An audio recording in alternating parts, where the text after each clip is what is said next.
তো আজকে আমাদের সিটির মধ্যে চলে আসে একটা ভয়ানক সুনামি। আমাদের এই পুরো সিটি সুনামির কারণে ডুবে যায়, এমনকি চলে আসে ভয়ানক মেঘলাডন সার। তবে এরপর যা হলো এটা জানতে হলে সম্পূর্ণ ভিডিওটি দেখো। তো গাইস, আজকে আমি সকাল সকাল ঘুম থেকে উঠে পড়েছি। এখন আমাকে যেতে হবে আমার বন্ধু আকাশের বাড়িতে, কারণ আজকে আমার বন্ধু আকাশের জন্মদিন আর এর জন্য সে নতুন একটা বাইক কিনবে। তাই এখন আমাকে যেতে হবে বাইকের শোরুমে। তবে বাইকের শোরুমে যাওয়ার আগে প্রথমে আমার বন্ধুর বাড়িতে যেতে হবে, তারপর আমরা একসাথে যাব বাইকের শোরুমে আর সেখান থেকে আমার বন্ধুর জন্য একটা নতুন বাইক কিনে আনবো। তবে আমারও একটা নতুন বাইক কেনার অনেক ইচ্ছে ছিল, কিন্তু এখন আমার কাছে নতুন বাইক কেনার মতো অত টাকা নেই। আর এই তো আমি আমার বন্ধুর বাড়িতে চলে এসেছি। আরে বন্ধু আকাশ, তাড়াতাড়ি চল, আজকে না তুই নতুন বাইক কিনবি, তাড়াতাড়ি বাইকের শোরুমে যেতে হবে। আরে বন্ধু, আমি তো রেডি হয়ে বসে আছি, তোর জন্যই অপেক্ষা করছিলাম। আরে তনয়, দেখো আমার ছেলের জন্য একটা ভালো বাইক এনে দিও, আর যতটা পারবে কম দামের মধ্যে বাইক নেওয়ার চেষ্টা করবে। ঠিক আছে আঙ্কেল, আপনি কোনো চিন্তা করবেন না।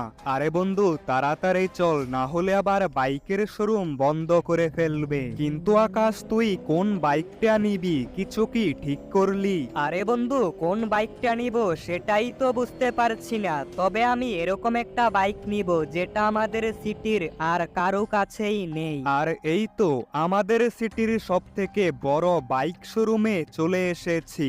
আর এখানে তো অনেকগুলো বাইক রয়েছে, আর এই দিকে তো অনেকগুলো সুপার বাইক দেখতে পাচ্ছি। আরে আকাশ, এখানে তো অনেকগুলো বাইক রয়েছে, এর মধ্যে তোর পছন্দের বাইক কোনটা? আরে তনয়, আমার তো এর মধ্যে থাকা একটা বাইকও পছন্দ হচ্ছে না। আমাকে একটা নতুন আর ইউনিক বাইক নিতে হবে যেটা এই সিটির আর কারো কাছেই নেই। তাহলে বন্ধু আমি এই শোরুমের মালিকের সাথে কথা বলে দেখি। আরে দাদা, আমার বন্ধুর একদম নতুন আর ইউনিক একটা বাইক লাগবে যেটা এই সিটির আর কারো কাছেই নেই। আরে স্যার, আপনারা কোনো চিন্তা করবেন না, আমাদের কাছে এরকম একটা বাইক রয়েছে যেই বাইকটা এই সিটির আর কারো কাছে নেই। এই বাইকটা আমাদের শোরুমের ভিতরে রয়েছে, আপনারা একবার বাইকটা দেখতে পারেন। স্যার, এটাই হচ্ছে সেই বাইক। এরকম বাইক আপনি এই সিটির মধ্যে আর কারো কাছেই দেখতে পাবেন না। আপনাদের যদি এই বাইকটা পছন্দ হয়ে থাকে তাহলে এই বাইকটা আপনারা নিতে পারেন। আরে সত্যিই তো, এই বাইকটা তো দেখতে খুবই সুন্দর। বন্ধু, আমি তাহলে এই বাইকটাই নিব। ঠিক আছে, তাহলে এই বাইকটাই ফাইনাল করা যাক। হ্যাঁ স্যার, আপনারা পেমেন্ট করে দিন, আমরা বাইকটা আপনাদের বাড়িতে পাঠিয়ে দিচ্ছি। তো গাইস, আমরা এই বাইকটার পেমেন্ট করে দিয়েছি, আর কিছুক্ষণের মধ্যেই এই বাইকটা আমার বন্ধুর বাড়িতে পাঠিয়ে দিবে। তবে তোমরা যদি এই বাইকটার নামটা জেনে থাকো তাহলে কমেন্ট করে জানিয়ে দাও যে এই বাইকটার নাম কি। আর এখন আমরা বাড়ির দিকে যাচ্ছি, তবে গাড়িটার মধ্যে তেল ভরতে হবে, এর জন্য আমরা পেট্রোল পাম্পের মধ্যে চলে এসেছি। আরে এটা কি, হঠাৎ করেই তো দেখছি অনেক জোরে বৃষ্টি পড়া শুরু হয়ে গেছে। কিছুক্ষণ আগেই তো আবহাওয়াটা অনেক ভালো ছিল, আর হঠাৎ করে তো ভয়ঙ্কর বৃষ্টি পড়া শুরু হয়ে গেছে। আরে বন্ধু, তাড়াতাড়ি বাড়িতে চল, মনে হচ্ছে না এই বৃষ্টি কিছুক্ষণের মধ্যে থামবে। তো আমরা কিছুক্ষণের মধ্যেই আমার বন্ধু আকাশের গ্রামের মধ্যে চলে এসেছি, আর তার বাড়িতে যাওয়ার সাথে সাথে আমরা দেখতে পাই ওই বাইকটি আমার বন্ধুর বাড়িতে ডেলিভারি করে দেওয়া হয়েছে। তবে এই বাইকটা দেখতে অনেক সুন্দর। আরে বন্ধু আকাশ, এখন আমি বাড়িতে চলে যাই, অনেক জোরে বৃষ্টি হচ্ছে, আমি পরে আসব। আরে আমি তো কিছুই বুঝতে পারছি না হঠাৎ করে এত জোরে বৃষ্টি হচ্ছে কেন। তবে যেটাই হোক, আমাকে তাড়াতাড়ি বাড়িতে যেতে হবে। আর এই তো আমি বাড়িতে চলে এসেছি। তবে বৃষ্টির কারণে আমার বন্ধুর নতুন বাইকটা চালিয়ে দেখতে পারিনি, তবে এখন আর কি করার, খেয়ে দিয়ে ঘুমিয়ে পড়ি। তারপর আমি ঘুম থেকে উঠে দেখি রাত হয়ে গেছে, কিন্তু এখনো বৃষ্টি থামছে না। আজকে সারাটা দিন বৃষ্টি হয়েছে এবং রাতের বেলাও এত জোরে বৃষ্টি হচ্ছে, মনে তো হচ্ছে আজকে সারা রাত এরকম ভাবেই বৃষ্টি হবে। তবে এখন অনেকটা রাত হয়ে গেছে, আমি ঘুমিয়ে পড়ি। তো গাইস, পরদিন সকাল হয়ে গেছে আর আমি ঘুম থেকে উঠে পড়েছি, কিন্তু এটা কি, এখনো তো দেখছি বৃষ্টি হচ্ছে। কালকে সারা দিন সারা রাত বৃষ্টি হয়েছে আর আজকেও তো দেখছি অনেক জোরে বৃষ্টি হচ্ছে, আর দেখে তো মনে হচ্ছে এই বৃষ্টি আজকেও থামবে না। এই বৃষ্টির মধ্যে তো আমি বাড়ি থেকে বাইরেও যেতে পারবো না, তবে এখন আর কি করব। তো গাইস, আমি রাতের বেলা ঘুম থেকে উঠে দেখি এখনো অনেক জোরে বৃষ্টি হচ্ছে। গত 2 দিন ধরে এরকম ভাবেই বৃষ্টি হচ্ছে, আর যদি এরকমই চলতে থাকে তাহলে আমাদের সিটির আশেপাশের গ্রামগুলোতে বন্যা হতে পারে। তারপর আমি ঘুমিয়ে পড়ি আর সকালে ঘুম থেকে উঠে দেখি আজকেও আগের মতোই বৃষ্টি হচ্ছে। আমাকে একবার টিভিতে বৃষ্টির খবর সম্পর্কে দেখতে হবে, তাহলেই বুঝতে পারবো এরকম বৃষ্টি কেন হচ্ছে। তাড়াতাড়ি টিভিটা দেখতে হবে। এই প্রচুর বৃষ্টির কারণে আমাদের সিটিতে যে কোনো সময় সুনামি আসতে পারে, তাই সবাই সিটির বাইরে চলে যান। ইতিমধ্যেই সিটির মধ্যে সুনামির পানি আসা শুরু হয়ে পড়েছে। আরে টিভিতে এটা কি দেখাচ্ছে? আমাদের সিটিতে নাকি সুনামি আসবে। এই সুনামি তো আমি শুনেছি অনেক ভয়ঙ্কর হয়, আর যদি একবার আমাদের সিটিতে সুনামি চলে আসে তাহলে আমাদের পুরো সিটি ধ্বংস হয়ে যাবে। আর আমি সমুদ্রের পাড়ে গিয়ে দেখতে পাই এই দিকে অনেক বড় বড় শার্ক চলে এসেছে। আমাদের সিটিতে যদি সুনামি চলে আসে তাহলে এই শার্কগুলো আমাদের সিটিতে চলে আসবে আর সবাইকে মেরে ফেলবে। এখন আমি যাচ্ছি আমাদের সিটির পূব দিকে, কারণ এই দিকের সিটির অনেকটাই সুনামির নিচে চলে গেছে, আর সিটির এই দিকের সব লোকেরাই সিটি ছেড়ে চলে যাচ্ছে।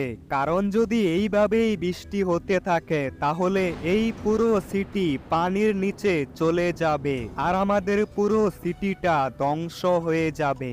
তবে আমি তো এটাই বুঝতে পারছি না হঠাৎ করে আমাদের সিটিতে এরকম ভয়ানকভাবে বৃষ্টি হচ্ছে কেন, আর সিটির এই দিকের সবগুলো রাস্তা সুনামির পানির নিচে চলে গেছে। এমনকি আমার ওল্ড হাউসের চারদিকেও সুনামি চলে এসেছে। মনে তো হচ্ছে কিছুক্ষণের মধ্যেই এই সুনামির কারণে আমার পুরনো বাড়িটা ধ্বংস হয়ে যাবে।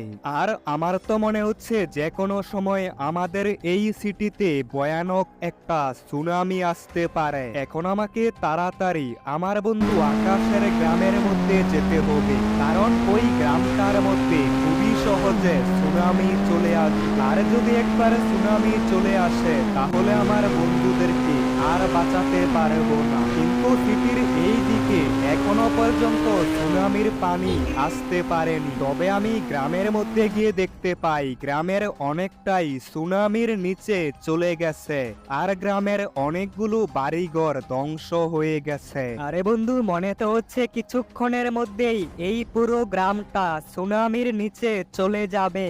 আরে তনয়, এখন আমরা কি করব? আমরা কোথায় যাব? মনে তো হচ্ছে আমাদেরকে এখানেই মরতে হবে। আরে আঙ্কেল, আপনারা আমার সাথে আমার বাড়িতে চলুন। হ্যাঁ বন্ধু, এটাই ভালো হবে, আমরা আপাতত তোর বাড়িতেই চলে যাব। কিন্তু বন্ধু, যদি এরকম ভাবেই বৃষ্টি হয় তাহলে কিছুক্ষণের মধ্যেই আমার বাড়িটাও সুনামির নিচে চলে যাবে। তাই আমাদেরকে খুব তাড়াতাড়ি অন্য কোথাও একটা চলে যেতে হবে। আর এই তো আমরা আমার বাড়িতে চলে এসেছি। আপাতত আমরা আমার বাড়িতেই থাকতে পারবো। আরে এটা কি, কয়েক ঘন্টার মধ্যেই আমার বাড়ির ভিতরে সুনামির পানি চলে এসেছে।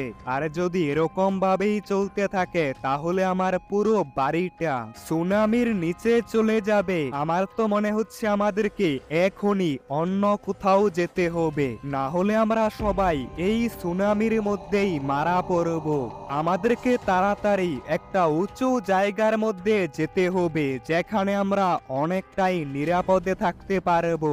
আর এই সুনামির সাথে আমাদের সিটিতে অনেকগুলো ভয়ানক শার্ক চলে এসেছে। এখন আমি একটা স্পিড বোট নিয়ে আমার ওল্ড হাউসের দিকে যাচ্ছি, তবে আমি অনেকটা সামনে গিয়েও আমার ওল্ড হাউসটা দেখতে পাচ্ছি না। মনে হচ্ছে আমার ওল্ড হাউস এই ভয়ানক সুনামির নিচে চলে গেছে।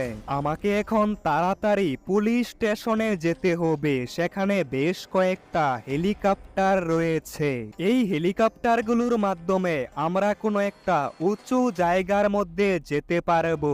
আমরা যদি কোনোভাবে আমাদের সিটির সব থেকে উঁচু বিল্ডিং এর উপরে যেতে পারি তাহলে আমরা এই সুনামির হাত থেকে বাঁচতে পারবো। আরে স্যার, আমাদের এখন একটা হেলিকপ্টার লাগবে। হ্যাঁ হ্যাঁ, নিয়ে যাও। এখন আমার বন্ধুকে বলতে হবে তাড়াতাড়ি পুলিশ স্টেশনের মধ্যে চলে আসতে। আরে বন্ধু আকাশ, তাড়াতাড়ি পুলিশ স্টেশনে চলে আয়, এখানে আমি একটা হেলিকপ্টার পেয়েছি, এটা নিয়ে আমরা একটা উঁচু বিল্ডিং এর উপরে যেতে পারবো। তো কিছুক্ষণের মধ্যেই সবাই চলে আসে আর আমরা এই হেলিকপ্টারের মধ্যে উঠে পড়ি। এখন আমাদেরকে তাড়াতাড়ি আমাদের সিটির সব থেকে উঁচু বিল্ডিংটার উপরে যেতে হবে। কিছুক্ষণের মধ্যেই আমাদের পুরো সিটিটা সুনামির নিচে চলে যাবে। আর এই তো আমরা একটা বিল্ডিং এর উপরে চলে এসেছি। তো কয়েক ঘন্টার মধ্যেই আমাদের পুরো সিটিতে ভয়ানক সুনামি চলে এসেছে। এরকম ভয়ানক সুনামি আমরা আগে কখনোই দেখিনি। সিটির প্রায় সবকিছুই এই ভয়ানক সুনামির নিচে চলে গেছে, এমনকি আমার বাড়িটাও পানির নিচে চলে গেছে। আর আমাদের সিটিতে অনেকগুলো মেঘলা